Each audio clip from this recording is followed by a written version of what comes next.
బాహుదా నదీ తీరములోన బావిలోన వెలసిన దేవ మహిలో జనులకు మహిమలు చాటి ఇహ పరముల నిడు మహానుభావ ఇష్టమైనది వదిలిన నీకడ ఇష్టకామ్యములు తీర్చే గణపతి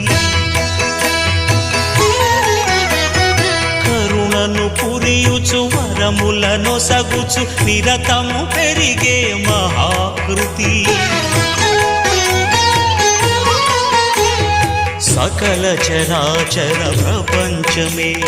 సన్నుతి చేసే విఘ్నపతి నీ గుడిలో చేసే సత్య ప్రమాణం ధర్మదేవతకు నిలుపును ప్రాణం విజయ కారణం